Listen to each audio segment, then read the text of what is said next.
Sắp ứng nuôi trong cọc không á. Hay vì dây nào vì lực đầy lực trường. Mà ní đầy cái lúc chế chuẩn. Lúc chế chuẩn. Cô bà tiết đá thế. Tiết đó. Vâng. Có thể.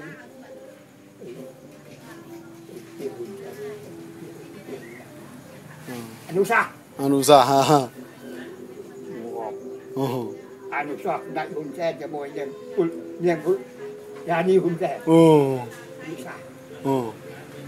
Là kinh. Đây thì chứ. Đây. Vì nào cái đó hả mùi nữa? Không giá giá nữa. Để làm gì với số ảnh tiên lên nữa.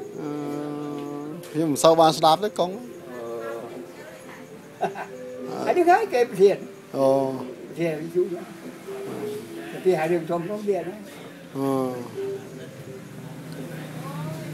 Rất Anusa hay hả? Anusa. Hùn xe này cho môi nhưng buồn còn. Ra đi bùn xe. Gọi được xe hùn. Để trôi thế.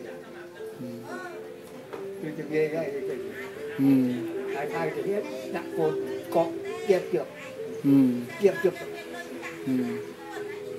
Hàng thì hết đó. Bạn. Kiếp trước được không? Cồn cả. Đã cồn đâu mà. Đã ép mưa cồn đâu. Rồi na hẹn cả ra.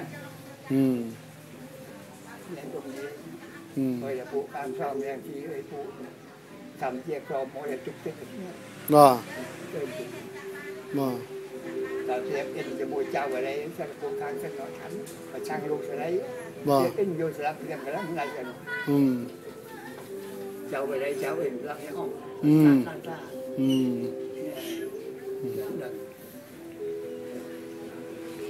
Rất thằng cùng đi là bu nó phải thằng rất được.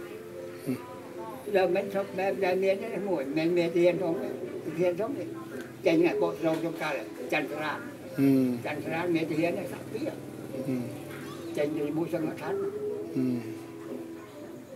tôi sẽ rau trong ca chanh tôi nâu nó nhiều giá đó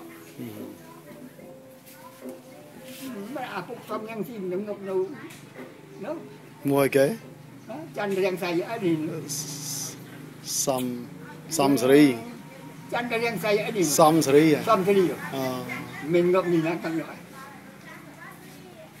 Samsri. Rồi, còn cách con cho lòng, nhận bộ là. Mẹ trước thôi. Và lâu hôn sai cái đó lên đi. Cái đó nha. Chụp cái kia đó mình bại. Cái ra xanh dễ bỏ. Bà. Dễ bỏ đó. Cái mình chơi chọc cái cục cân. Cân sẽ còn lúc á. Cân nạ dù được một người đó một người đấy. Vậy là chọc tình.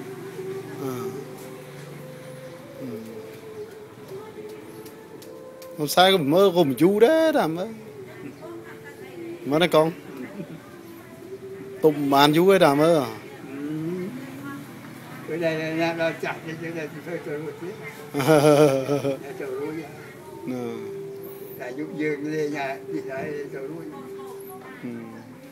Tôi là luôn. Tôi ta chơi phim chơi. Chẳng chẳng ai. Chơi phải pru lá vì bật tay trên thấu nè vì chưa được bật tay mình đó mà. Chơi cho như coi cho chơi dù bên. Dạng nát cái 4 năm, 5 năm, 10 năm. Bây giờ nát cho.